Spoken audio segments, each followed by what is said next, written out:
Donc même si dans le précédent enregistrement vous y avez un petit peu répondu, est-ce que vous pouvez développer est-ce que le syndicalisme français est-il touché par des crises aujourd'hui, et si oui, lesquelles pour vous? Il y a plusieurs crises qui touchent le syndicalisme, mais c'est récurrent tout au fil de l'histoire du syndicalisme en France.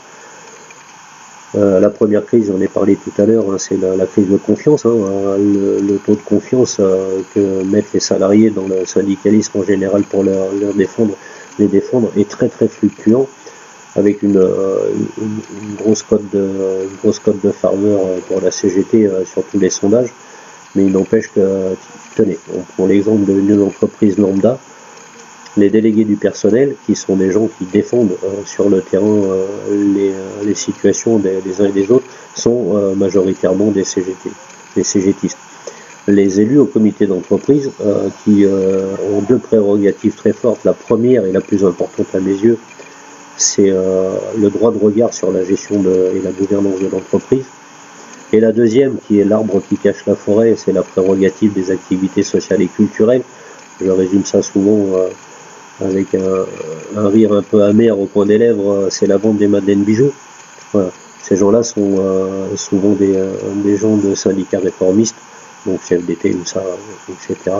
Réformistes, c'est-à-dire des gens qui pensent qu'il faut réformer les relations sociales, sans jamais remettre en cause ce qui préside à l'organisation du travail et de notre société.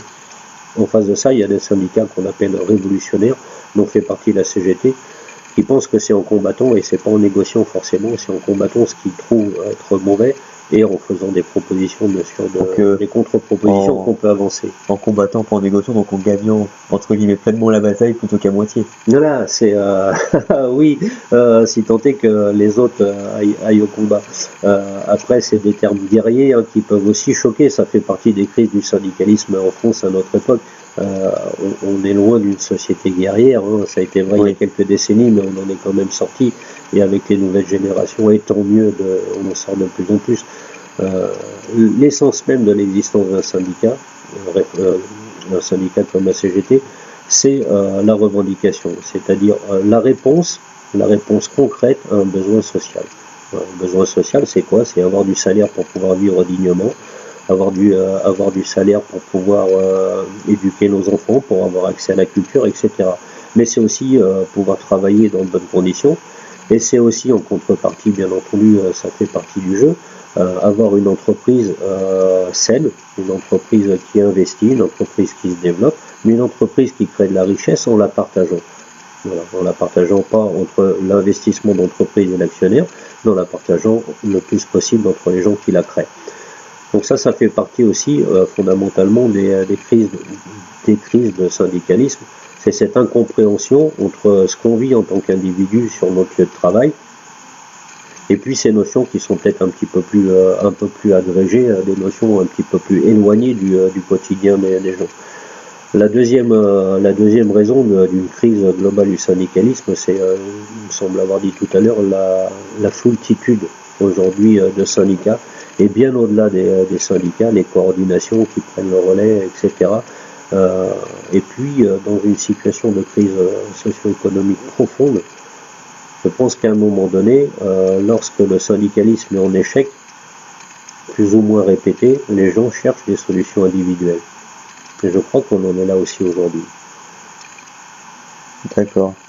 Et donc pour vous, ces crises, c'est plus c'est surtout ces deux-là que vous venez de nous énoncer? Non, dans l'imaginaire collectif, il y a aussi la crise de notoriété. Il y a les syndicats sont pas connus. Il y a certains qui sont pas connus. Non. Il y a ça, mais après tout, ça leur appartient de se faire connaître. La communication, c'est le bien de chacun.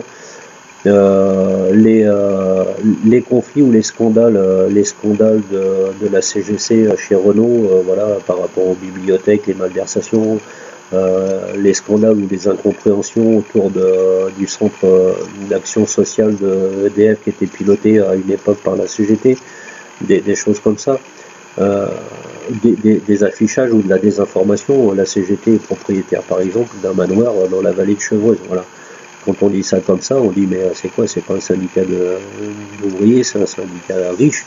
Alors c'est pas vrai, il faut savoir que ce manoir a été offert par l'État français à la CGT, puisqu'il appartenait pendant l'occupation à un riche entrepreneur de travaux publics. Il l'avait transformé en bordel pour les agents de la Wehrmacht.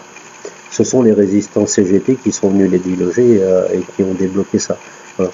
Et le gouvernement, au titre de service rendu à la nation, a offert ce manoir à la CGT.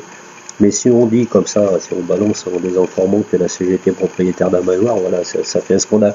Et la personne qui est au SMIC ou qui est au RSA a quand même un petit peu de mal, et c'est légitime, à croire en un syndicat qui lui annonce qu'il va défendre ses valeurs, alors qu'il est un riche propriétaire terrien, par exemple. Il y a une dissonance qui fait qu'on n'y croit plus, quoi. Donc pour vous, les mauvaises informations qu'ont les gens et les rumeurs qui se font dans la vie de tous les jours sur certains syndicats font partie également des crises. Surtout les syndicats. Il y a un bel adage, je crois, qui résume bien ça, c'est « monter, monter, il en restera toujours quelque chose ». C'est vrai, oui. Merci pour la réponse à cette question. Je vous en prie.